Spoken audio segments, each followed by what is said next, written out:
3 کام ہیں استغفار کی، ان دنوں میں کثرت کر دیں. پہلے روزانہ 100 بار پڑھتے تھے، 200 بار کر دو. صلاۃ التوبہ نہیں پڑھتے، صلاۃ التوبہ کا اہتمام کرو. پہلے صدقہ کبھی کبھار دیتے تھے، اب روزانہ صدقہ دو، چاہے گٹھلی دو، جب تک اس کیفیت سے نکل نہیں جاتے. انشاءاللہ اس کیفیت سے بھی نکل جائیں گے اور آپ کا دوبارہ عمل بھی چالو ہو جائے گا. اگلی اور آخری بات اور بڑی اہم بات، اگر آپ نے یہ میری بات نہ مانی، کیا کیا؟ نہ مانی، ان ہدایات کے اوپر اپنی عمل نہ کیا، عمل ایک دفعہ رک گیا، بند گیا، بس پھر رجعت ہو کے رہے گی. پھر وہ عمل باندھنے میں کامیاب ہو گئے. اب اس عمل سے آپ کو زندگی میں نفع نہیں ہوگا جب تک وہ بندش توڑیں گے نہیں. خدا نہ خواستہ کسی نے خضری عمل باندھ دیا تو اب آپ کو خضری عمل سے نفع نہیں ہونے والا، اور اتنی آسانی سے یہ بنتا نہیں ہے. لیکن میں نے آپ کو آپ کے علم کے لیے، معلومات کے لیے بتا دیا ہے تاکہ آپ کو معلوم ہو کہ جب آپ کا عمل سست ہونے لگا تو ہم نے 3 اعمال فوراً کرنے ہیں. کہیں یہ نہ ہو کہ میرا عمل باندھ دے. پھر کیا ہوگا جب یہ عمل اثر نہیں کرے گا تو آپ کیا کریں گے؟ مایوس ہو کے یہ عمل چھوڑ دیں گے، کوئی اور عمل کریں گے، اس کی رجعت آ جائے گی. تو پھر دوبارہ وہی وظائف کی دنیا میں آپ کود پڑیں گے جس طرح پہلے لا علمی میں کرتے رہے. اللہم صلی علی محمد وعلی آل محمد. سوال نمبر ہے جی 12. السلام علیکم حضرت صاحب، میں نے 31 جنوری کو تلاش چینل کی کمیونٹی میں میری کہانی میری زبانی کے نام سے ایک پوسٹ تحریر کی تھی. اگر مناسب سمجھیں تو پلیز اس پر بھی ایک ویڈیو بنا دیں. یہ بھی وضاحت فرما دیں کہ جب علماء یا حفاظ صاحبان روزگار کی دنیا میں قدم رکھتے ہیں، بزنس کرتے ہیں، تو ان کو دوسرے افراد کی نسبت زیادہ مسائل کا سامنا کیوں کرنا پڑتا ہے؟ مالی تنگ دستی بہت زیادہ ہوتی. پلیز آپ وضاحت فرما دیں. لاکھوں علماء حفاظ صاحبان کم تنخواہ پر مدرسے میں یا مسجد میں پڑھاتے ہوئے زندگی گزار دیتے ہیں. کچھ مالی تنگ دستی کی وجہ سے مالی ہوس کا شکار ہو کے یا تو مدرسہ یا مسجد کی امانتوں میں خرد برد شروع کر دیتے ہیں یا ایسے ہی ذلت کا سامنا کرتے رہتے ہیں. بہت سوچتا ہوں، وجہ سمجھ نہیں آتی. آپ اپنے مشاہدے، علم اور تجربہ کی بنیاد پر وضاحت فرما دیجئے. میں جانتا ہوں یہ کافی حساس موضوع ہے، لیکن شافی کسی سے تو ڈرتا نہیں ہے. اللہ پاک آپ کی پوری میڈیا ٹیم کو صحت و سلامتی عطا فرمائے. آپ لوگ دن رات مخلوق خدا کی خدمت کر رہے ہیں، اللہ قبول فرمائے. دیکھیں بھائی، 2 باتیں ہیں. اگر آپ کی بات جو آپ نے لکھی ہے یہی امت کو سمجھ آ جاتی تو امت وظائف میں نہ آتی. آپ سب سے بڑی مثال ہو جو لوگوں کو ہم دیتے ہیں کہ آپ تو وظیفے کرتے ہو ایک سورت کا، ایک آیت کا، اس کا تلفظ بھی ٹھیک نہیں ہوتا، آپ کو زبانی بھی نہیں آتی، ناظرہ دیکھا ہوتا ہے وغیرہ وغیرہ. تو جو مساجد کے اندر علماء ہیں، خطیب ہیں، ائمہ ہیں اور وہ مؤذن حضرات ہیں، ٹھیک ہے، وہ حفاظ ہوتے ہیں، وہ قرآن، انہیں قرآن مجید ازبر ہوتا ہے، سارا دن قرآن پڑھنا، بچوں کو پڑھانا، نماز میں پڑھانا، مدارس میں پڑھانا، لوگوں کے گھروں میں جا کے پڑھانا، آن لائن پڑھانا، ان کا سارا دن اوڑھنا بچھوڑنا ہی قرآن ہے. وہ امیر کیوں نہیں ہو جاتے؟ یہی تو آپ کو آگے رکھ کے تو ہم فائرنگ کرتے ہیں ان کے اوپر. یہی تو ہم عوام کو سمجھاتے ہیں کہ کسی طرح ان کو بے وقوفی اپنی سمجھ آ جائے کہ بھائی رزق اللہ نے مقدروں کے اندر جو جتنا ہے وہ لکھ دیا ہوا ہے. ایک بات جو میں آپ کو کہوں وہ بڑی حساس ہے. آپ نے میری بات پہ تحقیق کرنی. یہ عوام کا سوال نہیں ہے، یہ خواص کا سوال ہے اور آپ کے ذمے ہے، یا وہ حضرات جو خواص ہیں یعنی علماء ہیں یا درس نظامی یا مدارس کے نظام کے ساتھ جڑے ہوئے ہیں، مساجد کے ساتھ جڑے ہوئے ہیں. یہ صرف ان کے لیے کہہ رہا ہوں، دوسروں کو اس میں کودنے کی ضرورت نہیں ہے. اور اگر کود بھی پڑیں، تحقیق کرنا بھی چاہیں تو کر سکتے ہیں. لیکن ذمے کن کے لگا رہا ہوں؟ ائمہ کے، علماء کے، حفاظ کے، قراء کے، ٹھیک ہے، جو علمی میدان کے ساتھ ہیں، دین کے ساتھ جڑے ہوئے لوگ ہیں. وہ تمام حضرات کون؟ وہ تمام حضرات جو قرآن سے جڑے ہوئے ہیں. نہیں سمجھ رہے آپ؟ وہ تمام حضرات دنیا بھر سے، کوئی شافی لوکل بات نہیں کرتا، یونیورسل بات ہو رہی ہے، پوری دنیا کے سامنے یہ بات رکھ رہا ہوں اپنی تحقیق کو. وہ تمام حضرات جو قرآن کے کسی بھی شعبے سے جڑے ہوئے ہیں، قرآن بچوں کو پڑھاتے ہیں، مسجد میں نمازیں پڑھاتے ہیں، ٹھیک ہے، مؤذن حضرات ہیں، قرآن کی تفسیر پڑھاتے ہیں، قرآن کا ترجمہ پڑھاتے ہیں، قرآن کی جلدیں کرتے ہیں، جلد بھی دیکھا ہے نا، قرآن کی کتابت کرتے ہیں، قرآن کی پرنٹنگ کرتے ہیں. یعنی قرآن کا کوئی بھی شعبہ جو آپ کے ذہن میں آتا ہے اس کے ساتھ جو لوگ وابستہ ہوں گے وہ بڑی ہی کڑی آزمائشوں کے اندر ہوں گے، بڑی ہی کڑی آزمائشوں کے اندر۔ اللہ والو یہی بات تو ہمارے پیشواؤں کو سمجھ نہیں آئی، انہوں نے امت کو جو ہے اس بمر میں پھنسا دیا۔ ان کے پاس فراست نام کی رتی برابر بھی چیز نہیں تھی، نہ ان کے پاس ولایت کا نور تھا۔ ولایت کا نور ہوتا تو فراست ہوتی، کیوں؟ جو ولی اللہ ہے وہ نور فراست سے دیکھتا ہے اور بولتا ہے۔ ان کے پاس نہ ولایت کا نور تھا نہ فراست تھی۔ جن کے پاس ولایت تھی وہ آگے نہ آئے، جو خچر تھے، گدھے تھے، گھوڑے تھے، وہ آگے آگے، اور ساری امت کو جو ہے اپنے پیچھے لگا کے جس بمر میں پھنسا کے آؤ گے۔ ہوا ان کی اولادوں کے ساتھ بھی بڑا برا ہے، لیکن انہیں اس پاس بات کا پتہ نہیں ہے، انہیں علم نہیں، کیونکہ ان کے پاس پیسہ بہت آ گیا۔ اب اللہ نے وہ تمام حضرات جو قرآن کے کسی بھی شعبے سے جڑے ہیں، قرآن سے متعلقہ کسی شعبے کی خدمت کر رہے ہیں، وہ آزمائشوں سے نہیں نکل سکتے۔ قرآن کا جلال ہے، قرآن کا جلال ہے۔ اگلی بات، وہ تمام حضرات جو حدیث کے کسی شعبے سے جڑے ہیں، پانچوں کی سر کڑائی میں ہوگا، چاہے وہ شیخ الحدیث ہے، چاہے وہ کتابت کرنے والا ہے، چاہے وہ بائنڈنگ کرنے والا ہے، چاہے وہ مدرسے میں پڑھانے والا ہے، چاہے وہ مسجد میں درس حدیث دیتا ہے، جو حدیث پہ کام کر رہا ہے، کوئی بھی شعبہ اس کا جو آپ کے ذہن میں آتا ہے، سینکڑوں شعبے ہوتے ہیں، ہر بندہ خوشحال ہوگا، اس کے چہرے کے اوپر سکون ہوگا، طمانینت ہوگی، اس کے گھر میں رونقیں ہوں گی، خوشحالی ہوگی، زندگی سکون.com ہوگی۔ وہ تمام حضرات جو قرآن سے جڑے ہوئے ہیں سارے پریشان ہوں گے، ان کے چہروں کے اوپر کرخدگی ہوگی، بد اخلاق اکثریت ہوں گے، غسیلے ہوں گے، لڑاکے ہوں گے، جھگڑالو ہوں گے، اکثریت، سارے نہیں، اکثریت، ٹھیک ہے، جو قرآن سے جڑے ہیں۔ اور کیا ہوں گے؟ مالی طور پہ تنگ دستی کا شکار ہوں گے۔ حدیث سے جڑے کیا ہوں گے؟ سارے کم و پیش خوشحال ہوں گے، اخلاق والے ہوں گے، ٹھیک ہے، پرسکون ہوں گے، طمانینت ہوگی۔ اب میں آپ کو دلیل دیتا ہوں تو اندر ٹھنڈ پہ جائے گی۔ رب نے قرآن پڑھنے والوں کے ساتھ، حفاظ کے ساتھ وعدہ کیا ہے، قیامت والے دن پڑھدا جا تے چڑھدا جا۔ حدیث والوں کے ساتھ یہ وعدہ نہیں ہے۔ اب سمجھ آ گئی بات؟ قرآن کا اجر اتنا ہے اس دنیا میں دیا ہی نہیں جا سکتا۔ قرآن کے لیے مرنا ضروری ہے، تب مر بندہ پڑھتے پڑھتے بھی جاتا ہے، جس طرح یہ ہمارے بھائی نے لکھا ہوا ہے کہ ان بچاروں کے گھر، اللہ والوں، اپنے گھر نہیں ہوتے، ساری زندگیاں 50 سال ایک مسجد کے حجرے میں رہ کے گزار دیتے، لوگوں کی تانے کوسنے سن کے۔ ٹکے کا بندہ ہے وہ، ان کو کہہ رہا ہوتا ہے کہ بیت الخلاء صاف نہیں کیا، آج میں گیا وہاں وضو کی جگہ صاف نہیں تھی، اسے بولتے بدبخت کو شرم نہیں آ رہی کہ میں جس کے پیچھے نماز پڑھتا ہوں میں اس سے بیت الخلاء صاف کروا رہا ہوں، جب جس کے سینے کے اندر قرآن ہے میں اس سے بیت الخلاء صاف کروا رہا ہوں۔ کون سی مسجد ہے جس مسجد کے بیت الخلاء جو ہے حافظ قرآن صاف نہیں کرتا؟ اللہ والو، اس امت کے اوپر وبال نہیں آئے گا۔ پھر وہ مسجد، جس مسجد کے آئمہ، امام ہیں، خطیب ہیں، مؤذن ہیں، حافظ قرآن ہیں، دین کی خدمت کر رہے ہیں، قرآن کی خدمت کر رہے ہیں، لیکن ان کا اہل علاقہ جو مسجد کے ارد گرد کے گھر ہیں ان کی خدمت نہیں کرتے، وہ بھی وبال میں آئیں گے۔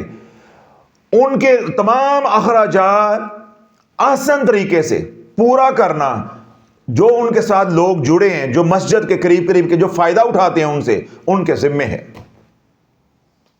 ذمے ہے۔ اب سلسلہ میں ہوں، اب میری تمام ضرورتیں جو ہیں، جو لوگ مجھے سنتے ہیں، محبت کرتے ہیں، مریدین ہیں، متعلقین ہیں، ان کے ذمے ہیں۔ اگر وہ نہیں کریں گے تو اس کا وبال آئے گا۔ ہاں، وہ کوئی ایسا ہو وہ کہے گا جی مجھے ضرورت نہیں ہے، میں نے اپنا حق معاف کر دیا، مجھے فلاں زمین سے آمدنی آ جاتی ہے، یا میری وراثت کی جائیداد ہے وہ کرائے پہ ہے تو مجھے ضرورت نہیں، وہ ایک الگ بات ہے۔ لیکن ہمارے اوپر واجب ہے کہ کوئی ہمارا عالم دین ہے، حافظ قرآن ہے، جس سے ہم نفع اٹھا رہے ہیں، تو اس کی ضرورتیں پوری کرنا ہمارے ذمے ہے۔ تو اس لیے وہ تمام حضرات جو قرآن کے کسی شعبے کی بھی خدمت کر رہے ہیں، وہ حوصلے کے ساتھ چلیں۔ تانوں لالا اس دنیا چ کئی شے نہیں ملنی، تے اے ویکھو میرے ہاتھ، تسی خدا دے خوف کھاؤ، تسی وظیفے نہ کرن لگ پینا، اگے ہی مرے ہو تے ہور مر ویسو۔ مسجد سے بھی لوگ نکال دیں گے آپ کو ذلیل کر کے. ٹھیک ہو گیا. اور وہ تمام حضرات جو حدیث کے شعبے سے جڑے ہوئے ہیں کسی بھی شعبے کے ساتھ، وہ خوشحال ہوں گے، انہیں دنیا بھی ملے گی اور آخرت میں بھی ملے گا. لیکن جو قرآن کی خدمت کے ساتھ جڑے ہوں گے انہیں اس دنیا میں اتنا ہی ملے گا کہ ٹک ٹک ٹک ٹک سانس چلتی رہے، نبض چلتی رہے، باقی لالا کائی شے نہیں ملنی. تو باقی یہ آگے جا کے آپ نے لکھا ہوا ہے کہ لوگ جو ہے وہ 2 نمبری کرتے ہیں، چوری کرتے ہیں. بیٹے بات یہ ہے کہ جب قرآن کی حفاظت نہیں کریں گے تو پھر لوگ جو ہے قرآن مجید پڑھے ہوتے ہیں، ان کے پاس قرآن مجید کی موجودگی میں بدفعلی کر رہے ہوتے ہیں. یہ تو پیسے چوری کرنے والی بات ہے. اللہ ہماری حفاظت فرمائے. کسی کے بے ایمان ہوتے تو پتہ نہیں چلتا، قرآن کے سامنے بھی بے ایمان ہو جاتا ہے. ہم وہ تو چلو قرآن کی موجودگی میں یا مسجد کے پیسے چوری کر رہے ہیں، تو اللہ تو ہر جگہ موجود ہے. جو چور جہاں بھی چوری کر رہا ہے تو اللہ تو وہاں موجود ہے، وہ اللہ کے سامنے چوری کر رہا ہوتا ہے. تو جب اللہ کا خوف نکل جاتا ہے تو پھر قرآن کا خوف کیسا، حدیث کا خوف کیسا، یا جو انتظامیہ کمیٹی ہے اس کا خوف کیسا، یا عزت کا ڈر کیسا. بس اللہ حفاظت فرمائے. سوال نمبر ہے جی 13. السلام علیکم ڈاکٹر حامد شافی صاحب، آپ سے گزارش ہے اس بارے میں رہنمائی فرمائیں. اگر کوئی ہمیں پسند ہو اور گھر والے بھی شادی کرنے پہ راضی ہوں، لڑکے کی نوکری بھی ہو، ہر لحاظ سے ٹھیک ہو، زمین ہو، لیکن اپنا ابھی گھر بنانا ہو، صرف اپنا گھر نہ بنا ہو، ان کی تمام شرائط ماننے کو بھی تیار ہوں، لڑکی بھی شادی کے لیے رضامند ہو، لیکن لڑکی کے گھر والے نہ مان رہے ہوں، تو وہ لوگ ملنے کو تیار، اور وہ لوگ ملنے کو بھی تیار نہ ہوں، یعنی لڑکے والوں سے، اور انہوں نے اپنی انا کا مسئلہ بنایا ہو، اس صورت میں ہمیں کیا کرنا چاہیے؟ ہماری رہنمائی فرمائیں. جب لڑکا اور لڑکی شادی کرنا چاہتے ہیں تو والدین کیوں ضد لگا لیتے ہیں؟ والدین زبردستی کہیں اور شادی کروا دیتے ہیں. کچھ ان والدین کے بارے میں بھی بتائیں، ان کو ایسا کرنا چاہیے یا نہیں؟ میری اس بات کا لازمی جواب دیجیے گا. بہت شکریہ میری بہن. میں آپ کے کہے بغیر ایک بار نہیں کئی بیانات کے اندر یہ بات سمجھاتا ہوں. دیکھیں، جو جن لوگوں سے آپ کا اور میرا واسطہ پڑا ہے، یہ تو بہنوں کو اور بیٹیوں کو وراثت کا حق نہیں دیتے، بولنے کا حق کیسے دے دیں گے؟ تو اس لیے ہم نکلے ہیں ہندوؤں سے. کس سے نکلے ہیں؟ دیکھیں، اب میرا خاندان یہاں کا مقیم ہے، یعنی ہم ادھر کے ہیں رہنے والے، لیکن ہمارے آس پاس بھی گھر کے جو گھر تھے آبائی گھر میں، وہ کیا تھے؟ مہاجر تھے، یعنی مائگریٹڈ، یعنی ادھر سے آئے تھے ہندوستان سے. تو ادھر ہم جو لوگ رہ رہے ہیں وہ کیا ہیں؟ ہندوؤں سے نکلے ہوئے یا ہندوؤں کے زیر اثر رہے. اب میرا جو خاندان ہے وہ ادھر کا رہنے والا ہے، یعنی سیالکوٹ کا رہنے والے. پھر بعد میں آگے ادھر، پھر لاہور آگے، پھر لاہور سے وہ تو ادھر رہے، اب ہم ادھر آگے، یعنی ہم لاہور، گجرانوالہ، حافظ آباد، سیالکوٹ، شیخ پورہ، ان علاقوں میں پھیل گئے. لیکن جہاں جہاں بھی ہمارا خاندان رہا ہے ان کے ساتھ جو ہے مسلمانوں کے بھی گھر تھے، تو ساتھ ہی ہندوؤں کے بھی گھر تھے. تو ہمارے اوپر چھاپ لگی ہوئی ہے ہندوؤں کی. اور جو لوگ ادھر سے آئے ہیں ان میں تو اکثریت ایسی ہے جو پہلے ہندو تھے تو کلمہ پڑھ کے مسلمان ہوئے، تو ان کے اندر تو ویسے خون کے اندر بھی وہ چیزیں ہیں، رسم و رواج، وہ چیزیں چلی آ رہی. تو اس لیے ہم جو ہے وہ وراثت کا حق دے کے بیٹیوں کو، بہنوں کو راضی نہیں ہوتے، تو ہم بولنے کا حق کیسے دے دیں گے؟ تو اللہ، جو ماں باپ یہ والی حرکت کرتے ہیں کہ بیٹیوں کی رائے نہیں لیتے یا بیٹوں کی رائے نہیں لیتے، اپنی من مانی یا چدراہٹ کرتے ہیں، ان کا انجام بہت برا ہوتا ہے.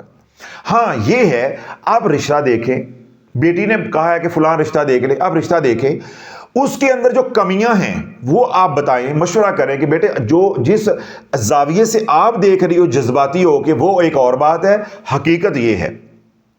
اور اگر واقعی بیٹی غلط ہے پھر اس کو روکنا والدین کی ذمہ داری ہے، یہی تو والدین کا کام ہے. اور اگر سب کچھ ٹھیک ہے، بس یہ انا بنا لینا کہ کیونکہ جٹ ہے گئے ہیں تو وہ جٹ نہیں ہے، تو بھائی نہیں، یہ بات نہیں چلے گی. ہم چوہان ہیں تو کیونکہ وہ چوہان نہیں، ہم نے برادری کے باہر نہیں کرنا، تو یہ بات نہیں چلے گی. کیونکہ ہم برادریزم جو ہے اس کے نیچے بھی دبے ہوئے ہیں، رسم اور رواج کی وجہ سے بھی ہم مجبور ہوتے ہیں. تو اس لیے میں اس کے اوپر یہی بس گزارش کروں گا والدین سے کہ کل وہ کسی اور جگہ پہ کروا لے گی، جسم اس کا کہیں اور ہوگا، ذہن کہیں اور ہوگا، وہ 4 دن بسے گی، خود بھی برباد ہوگی، تمہیں بھی برباد کرے گی، تمہاری آخرت بھی برباد کرے گی. جس کے گھر میں گئی ہے ان کا خاندان بھی برباد کر کے رکھ دے گی. کیوں؟ اس کو اپنی زندگی سے نفرت ہو جائے گی. اس کو ہر بندہ ٹھگ، چور، 2 نمبر نظر آئے گا، ہر وہ الٹا کام کرے گی جس سے کسی کو نقصان پہنچے. وہ ریئیکٹیو ہو جائے گی تو کیا ہوگا؟ دو گھر دو خاندان آپ تباہ کرنے کا ذریعہ بن. اس لیے اللہ بیٹوں کا مسئلہ ہو، بیٹیوں کا مسئلہ ہو، بہنوں کا مسئلہ ہو تو ضرور ان کی رائے لینی چاہیے، ان کی رائے کا احترام ہونا چاہیے.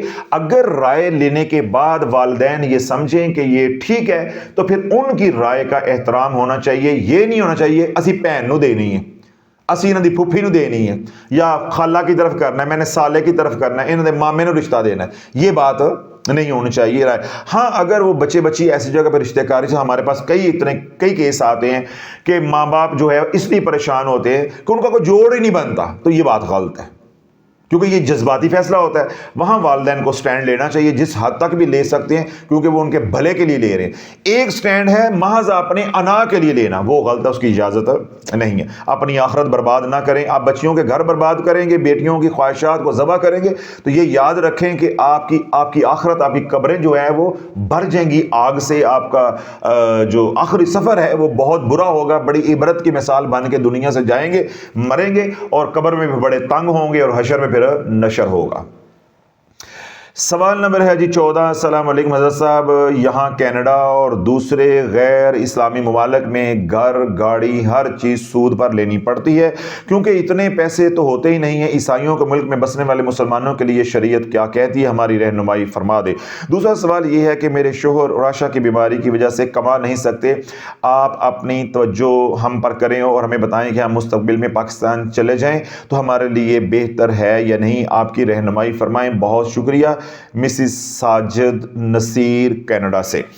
دیکھیں میڈم صاحبہ کہ جس ماحول کے اندر آپ رہ رہے ہیں آپ مجبور ہیں، وہاں پہ کیا ہے؟ مجبور ہیں.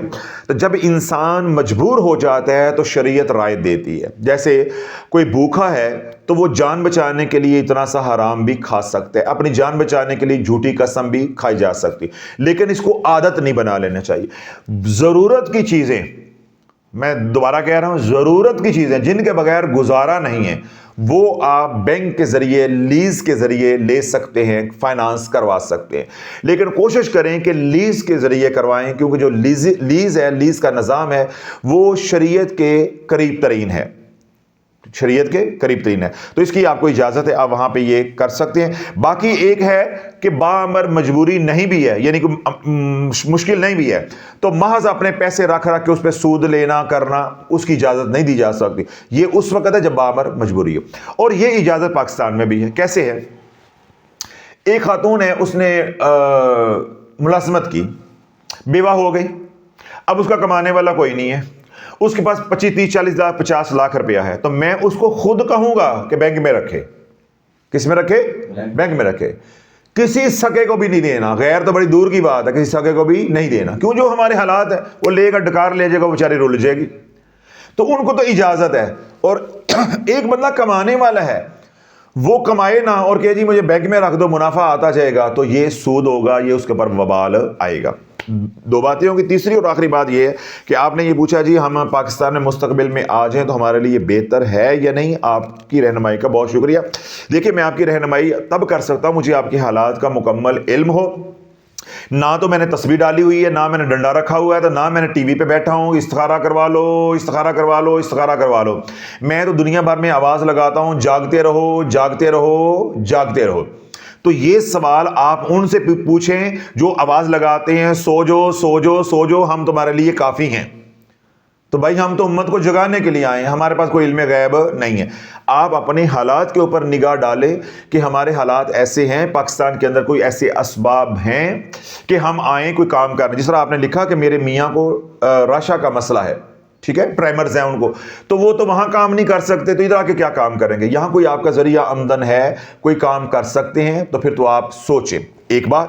دوسری بات یہ ہے کہ استخارے کے طریقے میں نے کافی سارے بتائے ہیں، وہ تو لاش چینل پہ بھی ہیں اور آرزو چینل پہ بھی ہیں، وہاں سے جا کے آپ سنیں، استخارہ کریں، پھر پہلے اپنے حالات کا معائنہ کریں، سوچ و بچار کریں، اس کے بعد استخارہ کریں. خود کسی سے نہ یہ پوچھ رہے، آج میرے سے تو یہ پوچھ لیا ہے، آئندہ میرے سے بھی نہیں پوچھنا اور کسی سے بھی نہیں پوچھنا. اللہ نے آپ کو عقل سلیم دی ہے، عقل سلیم کے مطابق آپ سارا معائنہ کریں، تحقیق کریں،